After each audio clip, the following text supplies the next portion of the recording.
Bienvenue à l'enregistrement du culte prévu pour le 11e dimanche après la fête de la Trinité, le 23 août. Nous commençons aujourd'hui avec l'introïde. Mon Dieu, tends l'oreille et écoute. Ouvre les yeux et regarde nos ruines. Regarde la ville à laquelle ton nom est associé.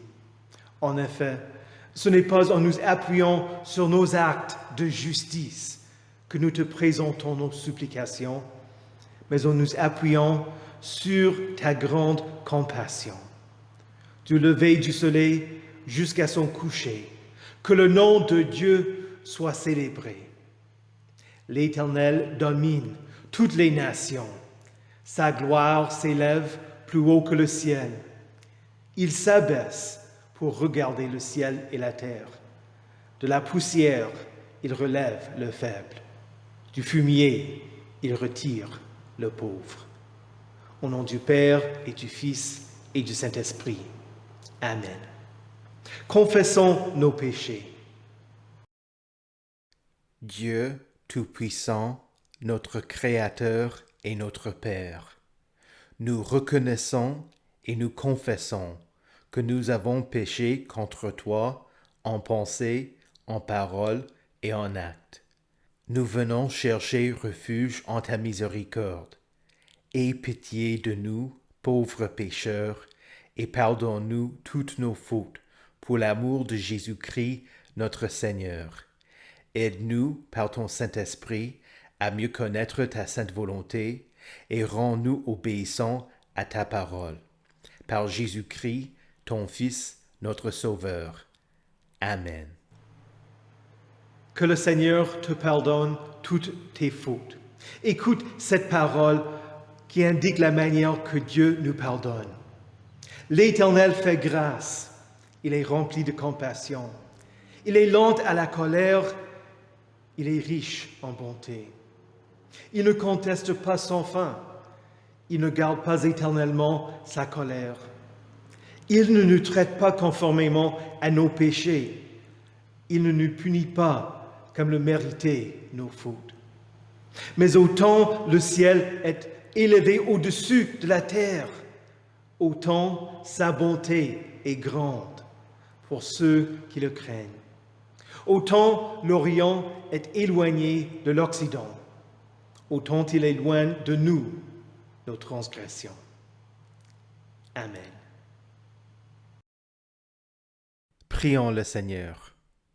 Ô Dieu Tout-Puissant, qui seul peut gouverner les affections déréglées des hommes pécheurs, fais à ton peuple la grâce d'aimer ce que tu commandes et de désirer ce que tu promets, afin que, parmi les diverses et nombreuses vicissitudes du monde, nos cœurs s'attachent en assurance là où se trouvent les joies véritables. Par Jésus-Christ, ton Fils, notre Seigneur, qui vit et règne avec toi et le Saint-Esprit, un seul Dieu, maintenant et pour les siècles des siècles. Amen. Le texte de l'Ancien Testament se trouve dans 1 Roi, le chapitre 19. Akab rapporta à Jézabel tout ce qu'avait fait Élie et la manière dont il avait tué par l'épée tous les prophètes. Jézabel envoya alors un messager à Élie pour lui dire « Que les dieux me traitent avec la plus grande sévérité, si demain, à la même heure, je ne te fais pas ce que tu leur as fait. » Voyant cela, Élie se leva et partit pour sauver sa vie. Il arriva à Beer-Shéba, une ville qui appartient à Juda, et il y laissa son serviteur. Quant à lui, il marcha toute une journée dans le désert. Puis il s'assit sous un genêt et demanda la mort en disant « C'est assez. Maintenant, Éternel, prends-moi la vie, car je ne suis pas meilleur que mes ancêtres. » Il se coucha et s'endormit sous un genêt. Et voici qu'un ange le toucha et lui dit « Lève-toi et mange. » Élie regarda, et il vit à son chevet un gâteau cuit sur des pierres chauffées ainsi qu'une cruche d'eau. Il mangea et but, puis se recoucha. L'ange de l'Éternel vint une deuxième fois, le toucha et dit, lève-toi et mange, car le chemin est trop long pour toi. Il se leva, mangea et but. Puis, avec la force que lui donna cette nourriture, il marcha 40 jours et 40 nuits jusqu'à la montagne de Dieu, jusqu'à Horeb. Là, il entra dans la grotte et y passa la nuit. Or, la parole de l'Éternel lui fut adressée. Que fais-tu ici, Élie? Il répondit, j'ai déployé tout mon zèle pour l'Éternel, le Dieu de l'univers. En effet, les Israélites ont abandonné ton alliance, ils ont démoli tes autels et ont tué tes prophètes par l'épée. Je suis resté, moi seul, et ils cherchent à m'enlever la vie.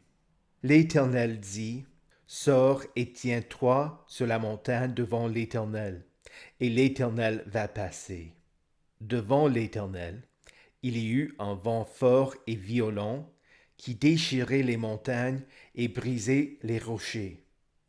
L'Éternel n'était pas dans le vent.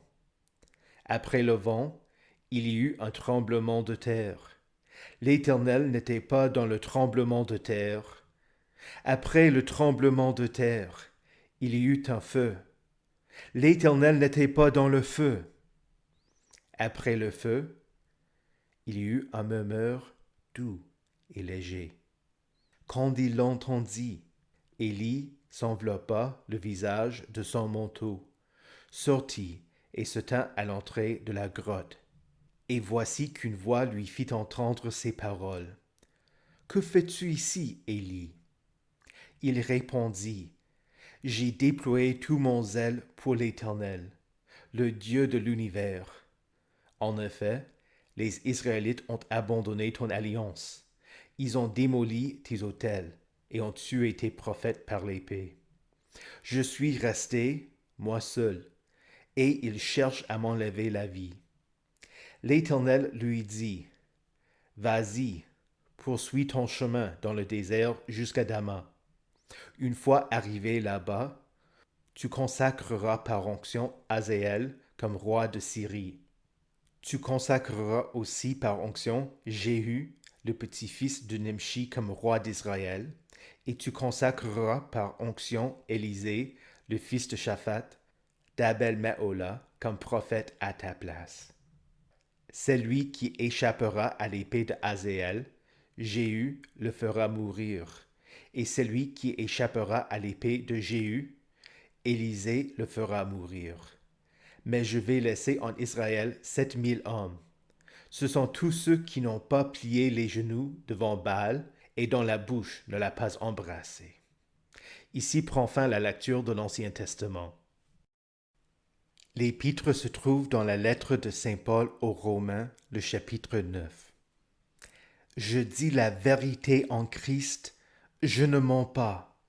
Ma conscience m'en rend témoignage par le Saint-Esprit.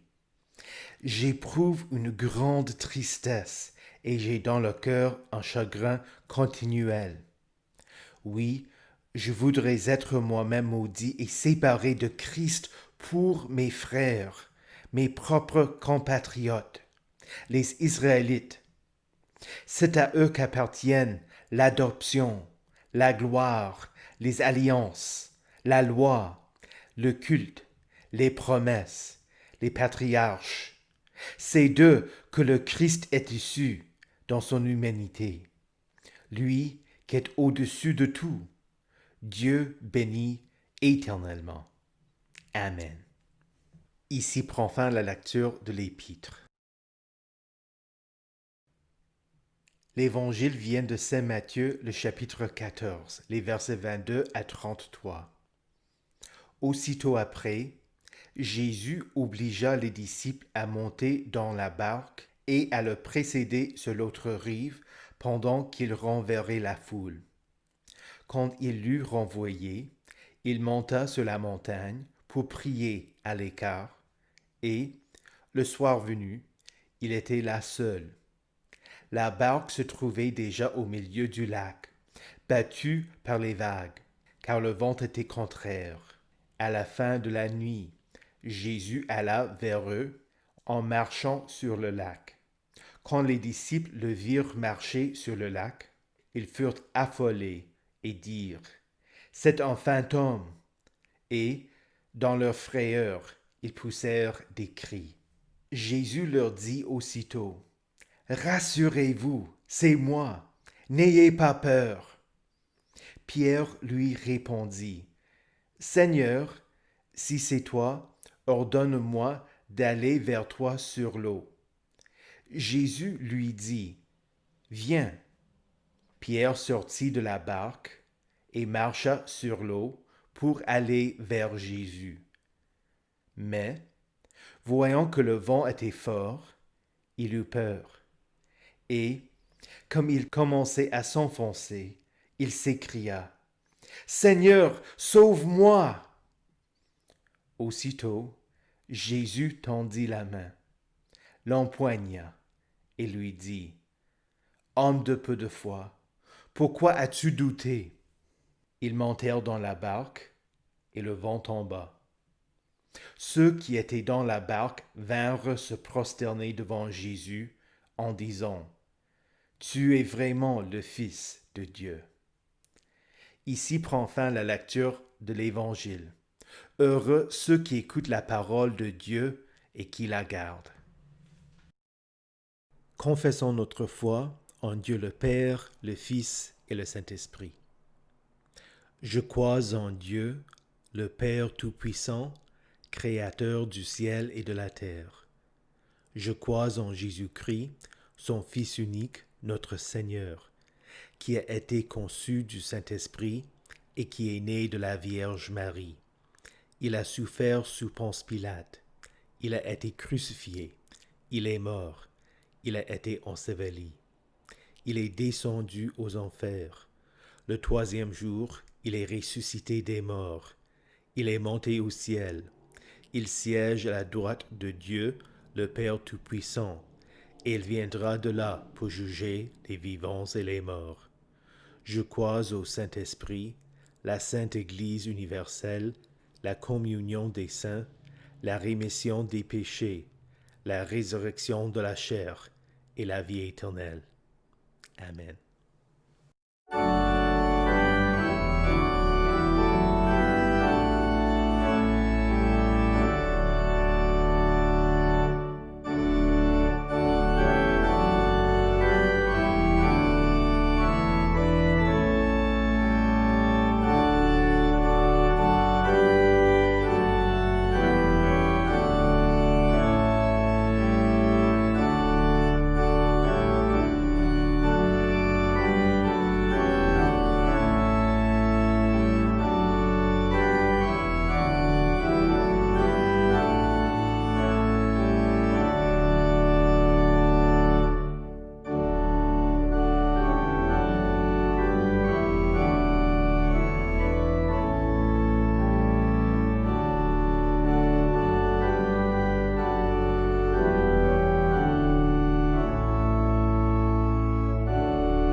Le texte pour notre sermon aujourd'hui vient de 1 Roi, chapitre 19, les versets 1 à 18. Prions. Seigneur Jésus, tu es l'image du Dieu invisible, le premier-né de toute la création. Nul ne vient au Père que par toi, mais tu es venu afin de le faire connaître. Par ta sainte parole, révèle-le-nous et envoie-nous ton Esprit Saint, pour que nous te connaissions, le vrai Dieu, car c'est en cela que consiste la vie éternelle. Amen.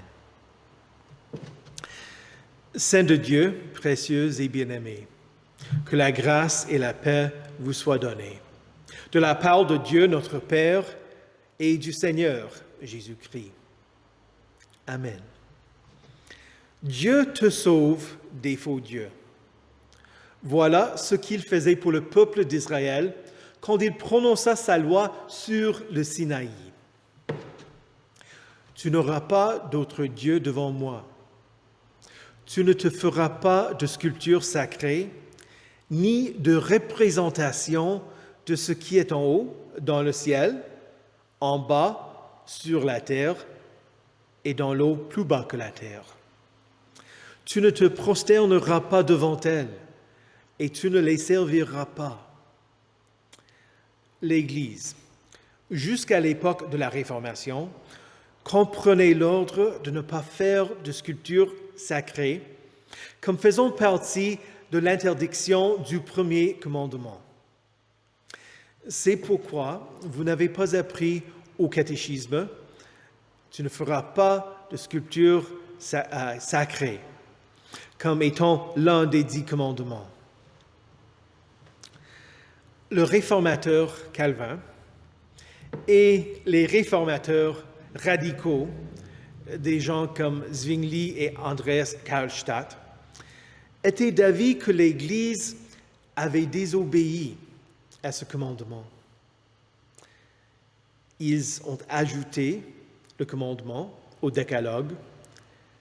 Ils détruisirent toute image, toute sculpture et toute œuvre d'art dans leurs églises.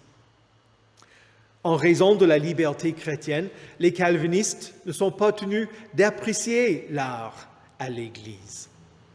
Mais ils ont tort quand ils prétendent que c'est un péché de montrer des œuvres d'art, des sculptures et des vitraux dans nos lieux de culte, surtout quand ces derniers représentent des images de la Sainte Parole. Apprécions les œuvres qui dépeignent les récits bibliques. Gardons nos crèches, nos crucifix et nos cierges. L'Éternel lui-même indiqua comment orner l'arche de l'Alliance avec des sculptures de chérubins. Le problème ne vient pas des images en soi, mais il apparaît plutôt quand on met sa confiance dans ces images, quand on met sa confiance dans une croix ou un crucifix en tant que porte-bonheur. Le problème n'est pas l'image, mais l'idolâtrie qui peut en résulter. L'Éternel dit, « Tu ne te prosterneras pas devant elles, et tu ne les serviras pas. » C'est en cela que consiste le problème. Dieu, en étant vivant, ne permet pas qu'on le représente par les images mortes. En tant que le Créateur, il ne permet pas qu'on le visualise comme étant une créature. C'est pourquoi Paul écrit que Jésus est l'image, l'icône du Dieu invisible. Jésus n'est pas une créature, mais le Fils unique de Dieu. Jésus est le Créateur qui entra dans sa création dans le but de nous diriger vers son Père. Quand une personne met sa confiance dans des dieux morts, et ça leur mène à la mort. Jésus l'appelle à se repentir, à revenir vers lui, pour qu'elle vive. Mais les gens ne veulent pas abandonner leur idole. Ils veulent les défendre, même jusqu'à la mort. Quand les Philistins prirent l'arche de l'alliance des Israélites sur le champ de bataille, ils la posèrent à côté de la statue de leur dieu Dagon. Quand le peuple se leva le lendemain matin, ils trouvèrent Dagon étendu, le visage contre terre devant l'arche de l'Éternel. Ils remirent Dagon à sa place. Le surlendemain, ils trouvèrent Dagon étendu de nouveau, sa tête et ses 2 mains abattues, pour qu'il ne reste que son tronc. Dieu fit se prosterner l'idole de Dagon. Les Philistins ne se repentirent pas, mais rétablirent la statue brisée de Dagon et choisirent d'envoyer l'arche de l'Alliance dans la ville voisine. Ils persistèrent dans l'idolâtrie. Dans le texte de l'Ancien Testament déjà lu, Akab, le roi d'Israël, et sa femme Jézabel louaient les dieux de la fertilité, Baal et Astarté. Ils persistèrent dans l'idolâtrie et persécutèrent les prophètes fidèles à l'Éternel. Élie, le prophète de l'Éternel, organisa une confrontation entre lui et les prophètes de Baal dans le but de montrer au peuple que Baal n'est rien. Quand l'Éternel envoya le feu et brûla l'offrande d'Élie, ce dernier appela le peuple pour qu'il mette à mort les prêtres de Baal.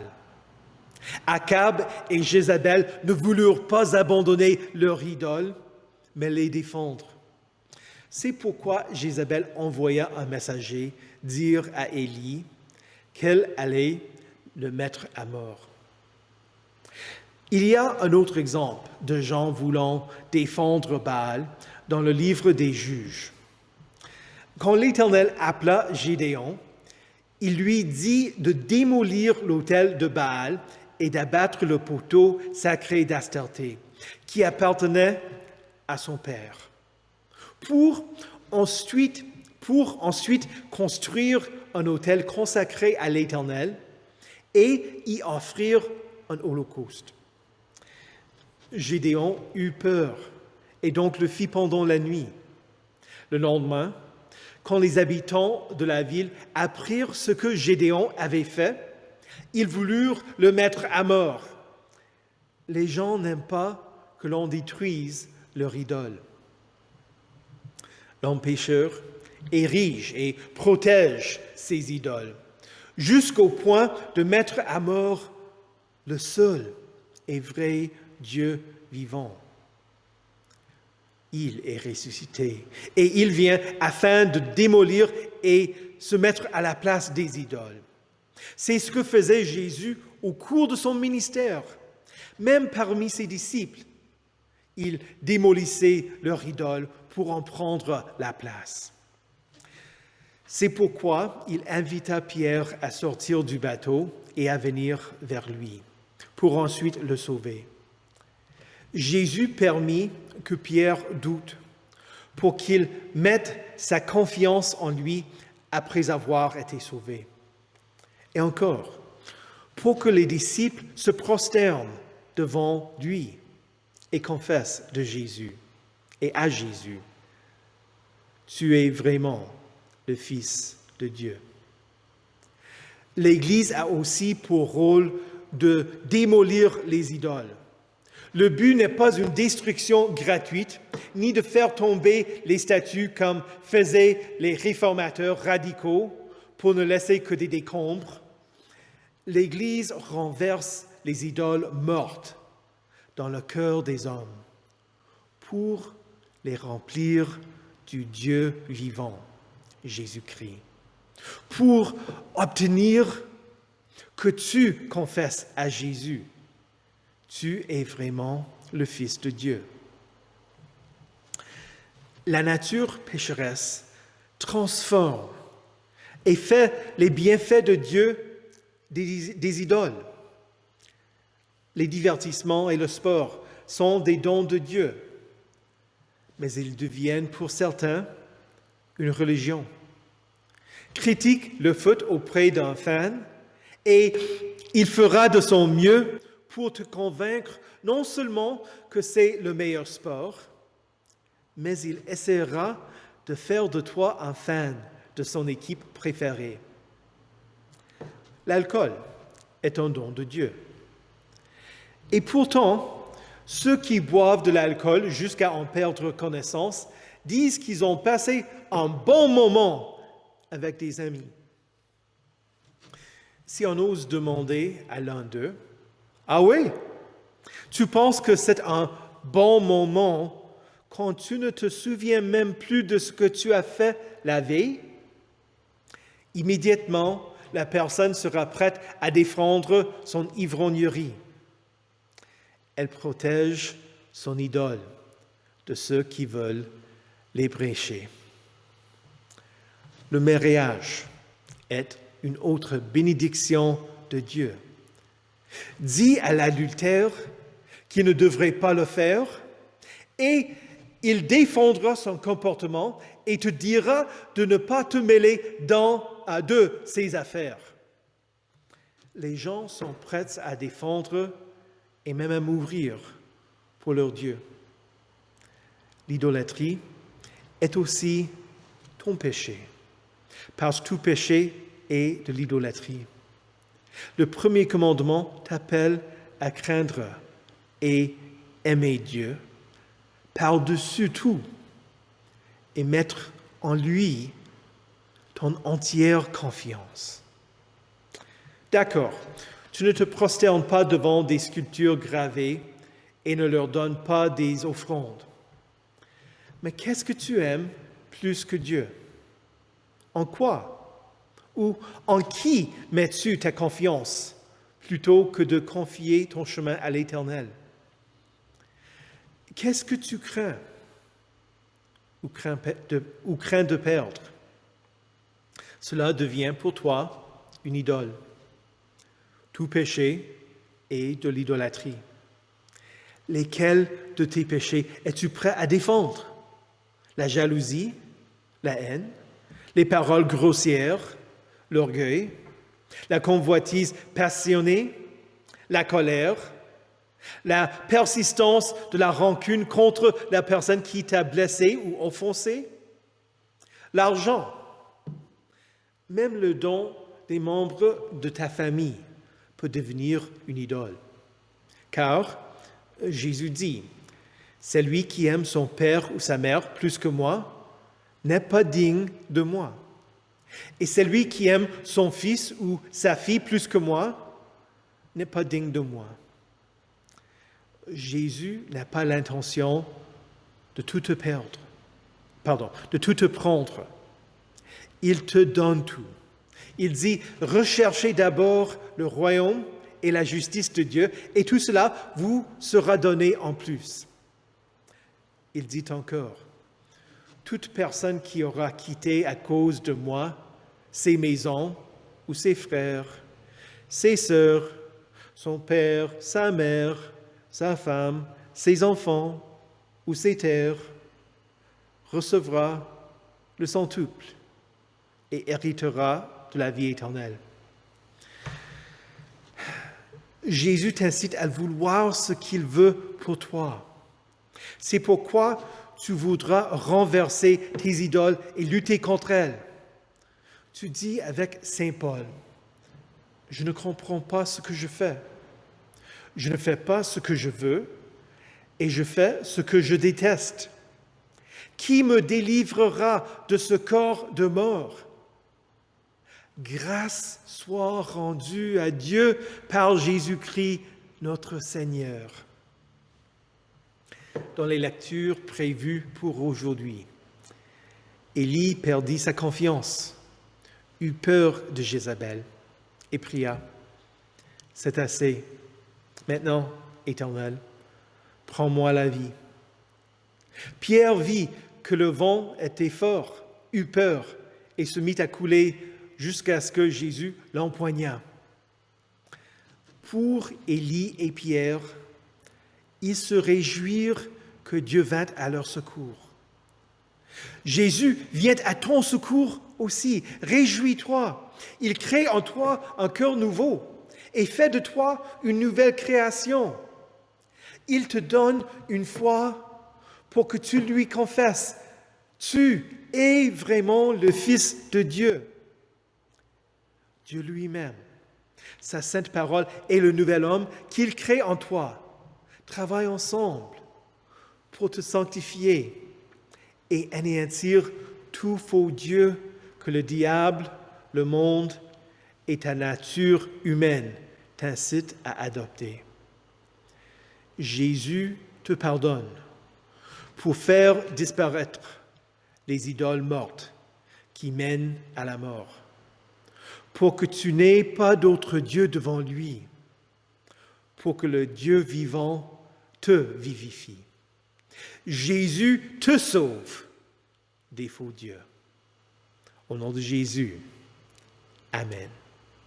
Que la paix de Dieu qui surpasse toute intelligence garde vos cœurs et vos esprits en Jésus-Christ pour la vie éternelle.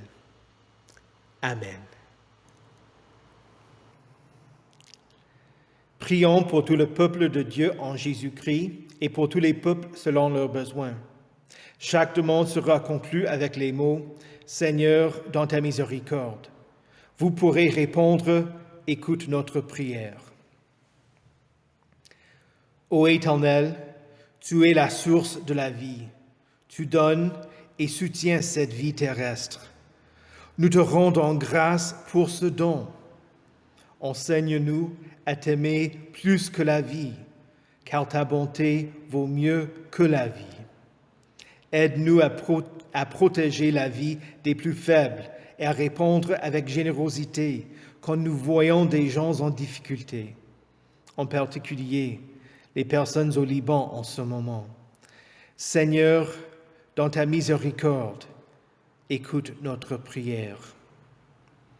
Ô Dieu vivant, viens à ceux qui ne te connaissent pas, qui servent leurs idoles, qui ont été un piège pour eux. Bénis l'activité missionnaire de nos paroisses sœurs, des églises sœurs à travers le monde, et quiconque confesse la vérité que Jésus-Christ est Seigneur. Seigneur, dans ta miséricorde, écoute notre prière. Ô Dieu, notre bouclier et défenseur, de la même manière que tu as protégé Élie, protège encore ceux qui prêchent ta sainte parole, pour que ce monde entende et croie la bonne nouvelle. Rappelle-leur qu'ils ne sont pas seuls dans ce travail. Selon ta miséricorde, défends ton peuple qui subit la persécution et la violence de ceux qui le menacent. Seigneur, dans ta miséricorde, écoute notre prière. Ô Dieu de grâce, soutiens ceux qui sont épuisés, pour qui cette vie est difficile, qui désespèrent et ne veulent plus vivre. De la même manière que tu as rassasié Élie, donne le pain de la vie aux tiens, pour qui le chemin est trop long, afin qu'en mangeant et en buvant, ils aient la force pour persévérer. Seigneur, dans ta miséricorde, écoute notre prière. Ô Dieu de vérité, nous te rendons grâce pour ceux qui enseignent.